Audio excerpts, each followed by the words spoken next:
Happiness is a rare virtue. We all want to be happy, but what is happiness all about? My guest tonight is somebody who will make us understand happiness better. 42 languages, 7 million copies. He is the Pied Piper of happiness. How else can I describe Andrew Matthew? Best-selling author, best known for his books on happiness and his unique way of expression through his sketches. And today, I get to flutter a few pages from his life and understand how we can all be happy, from the one who has infused happiness into millions. You know, the moment I came to know that you talk about happiness, I was so looking forward to having you on the show, because my show is all about living a very happy and positive life. And I'm always searching for topics that will really encourage people to learn something, to be happy and positive. But I'm really intrigued about your own journey. How did it all start for you? How you're from Australia. How was your childhood, and how did you get into doing what you do? I was a lucky child because I had loving parents, and I never ever thought about personal development. I never even thought about consciously being happy. But when I was 25, I discovered that a lot of my friends were actually happier than me, and I was trying to figure that out. And at the same time, I made a shocking discovery, and that was that the happiest people I knew had bigger problems than I did, and that made no sense. And maybe that's been your experience, where you know people who have bounced back from cancer, or they've gone broke, or they've lost loved ones way too soon, and yet you find that they have this joy, this direction, this meaning in their life. So I started trying to figure out, how is it that happy people think, and how can I think like them? I began reading a lot of books and attending seminars and doing the things that we do. And one of the things I found was that a lot of the books that I read, although they had useful information, they were really boring. And they had no cartoons. Right. And my training was as a classical artist, but I had worked as a cartoonist. And the other thing that I felt about most self-help books, and we're going back into the late 1980s then, most self-help books seemed to be pitched at insurance salesmen or managers. They weren't pitched at students or government workers or mothers. And I thought, what if I could distill some of the essentials that make sense for me, and in a very simple way present them in a little book, which became my first book, Being Happy. So I sent my Being Happy manuscript around the world, and for the most part the manuscripts kept coming back because people were saying, you know, what is your credibility? I wasn't a psychologist as such, but I felt maybe that was my advantage. Eventually I found a publisher in Singapore, and 30 years later we're in 42 languages with the first book.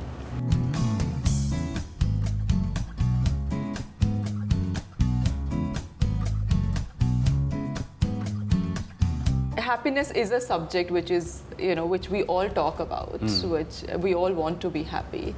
How did that journey began for you?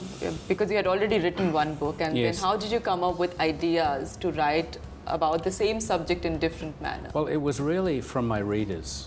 The first print run for Being Happy was 3,000 copies, and I would have perhaps believed that that might be it. But then I started to get letters and then requests to go into different languages, and we went into German and Spanish and Portuguese and so on. And then readers started to say, well, I've got teenagers that are reading your book, and although they are enjoying your book and they can understand it, can we have a book that will really address teenage problems?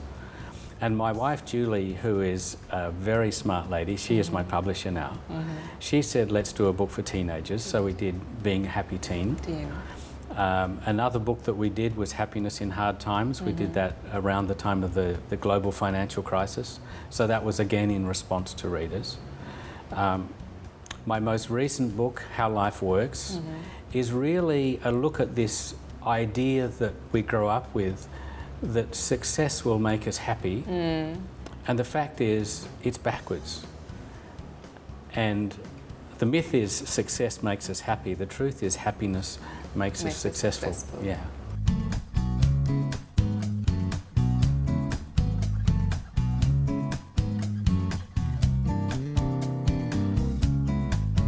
So obviously happiness is a subject that you've researched a lot about. So let's talk about happiness. What is happiness for you? For me, I think it is feeling that I'm making a contribution, and I think that is for almost anybody. We need to feel that what we're doing is impacting and helping those around us, whether you're a mother, whether you're a doctor, whatever it is. We need to feel needed and that we're making a contribution. And I think we also need to feel loved and have someone to love. If we can have those two things happening, then we're on the right track. You've met people of all age groups and you've written books for all of them. Who are the happiest people? Let me tell you a story. Yes. I got into a taxi in Singapore last week, and the driver was just, he couldn't do enough. He was just, seemed to be so happy to be serving me, and he put my baggage in the trunk, and we're driving down the road from Changi Airport. And I just had to know, why is this guy so happy? So happy. So I said, how long have you been driving a cab? He said, 2.5 years.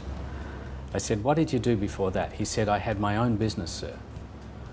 And I said, what happened? He said, a big customer didn't pay me and I lost everything. The bank sued me, I lost my home, I lost my business, I lost my car. He said, I was homeless, helpless, jobless, and I ended up being wifeless. And I said, what happened then? He said, I tried to kill myself.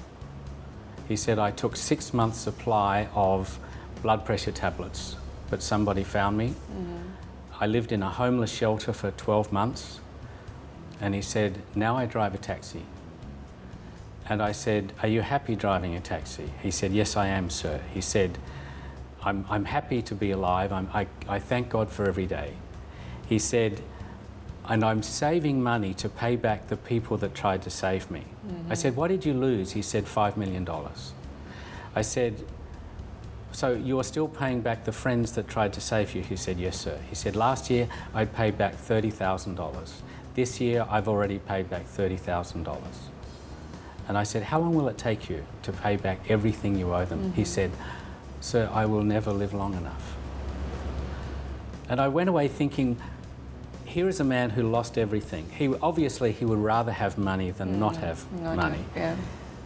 So his life isn't perfect. But here's what's interesting about him. Number one, he accepts where he is. Number two, he's not blaming anyone. He says it was his fault. I said, what about your wife? He said, that was my fault too. He said, she found out about my girlfriend. So I said, and he said, I'm paying back all my friends, so I feel good about that. I'm doing my best. So another big part of it, I think, is when you're doing your best for where you are. I got out of that taxi, I thought, what a lesson. Wow, what a lesson. Absolutely. Very powerful lesson.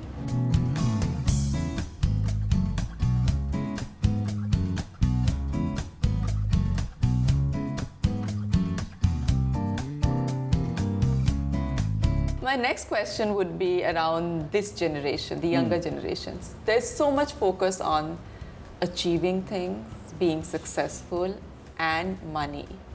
And they literally think it's all directly proportionate to being happy. How do we create an environment for them at home or outside so that we can give them an overall overview of what happiness is all about? I think, firstly, we need to let our children know that we love them regardless of whether they achieve or whether they don't. For some parents, love is conditional. You're loved more if you get an A instead of a B. We need to encourage our children to do things that they care about, because doing something with passion, there is extraordinary energy, and there is an extraordinary, I guess, possibility of attracting good fortune and and success when we're doing something that we love with all our heart. Yeah. And so if we're in a position where we are encouraging our children to take some direction, I think it's better that they're encouraged to do what they care about as opposed to something that they think will make them money. And there are some things we can't teach them that they just learn by life experience.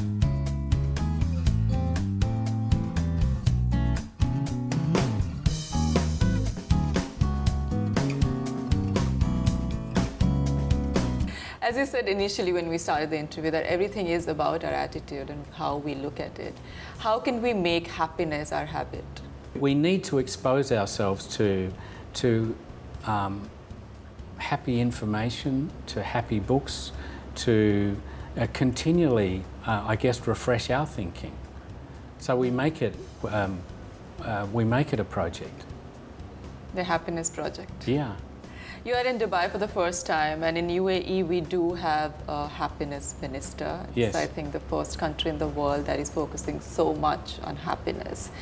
What do you feel about this city? What's the energy you feel? Certainly is energy. I mean, you can't help but look around and be amazed at the vision that has come together in Dubai. As far as the making it a government initiative, it is so wonderful. I mean, so many governments are trying to give their citizens a hard time. To find a government that says, this is what we need to do. We're going to help our people to become happier, and we're going to make this a focus, and we're going to measure it and improve our situation is it's part of the vision of Dubai, and I'm all for it. What are the 5 things one can do to live a very happy life? Okay, well, first thing is that, and that's the foundation, we make a decision, we're going to be happy. Next thing, we don't blame other people. We take full responsibility for where we are. We take on goals that have meaning for us. So often we end up pursuing careers that were a vision that our parents had for us. That's a real shame, to spend a life doing something that you're not thoroughly Enjoying. Yeah. We need to be careful about who we spend our time with, because we're influenced not only by what we read but by the people that we spend time with. So whilst we might have members of our family who may not be totally positive, if that is the case, we need to balance it with perhaps some friends or colleagues who help us to set goals and feel good about ourselves. And the biggest one is cultivating the habit of gratitude on a daily basis. And that really helps. Are you always happy? I get frustrated, I get irritated. Fortunately, I write these books, and people might, if I get upset, my wife will remind me, you write these books about happiness. No one is happy 24 hours a day. You wouldn't be human. But I think the measure of your happiness is not that you should be bouncing around pretending that you're happy 24 hours a day. And for all of us, things will happen that will make us sad when we lose a loved one, and will take a while to recover from that. But even through the sadness, there can be a sense of gratitude. I've lost this friend, but how lucky was I to have had them in my life. And I think it's not so much about being happy 24 hours a day, but having the tools or the resilience to bounce back. Thank you so much for coming on the show. It was a wonderful interview, and I am so happy after talking to you. My pleasure, thank you. It's not what happens to you that determines your happiness. It's how you think about what happens to you, says Andrew. And I couldn't agree more. After all, it's all about our own perspectives and our own outlook towards life. So worry less and live more. Frown less and smile more often. And never be anxious. Just live life to the fullest. Na, na, na, na, na.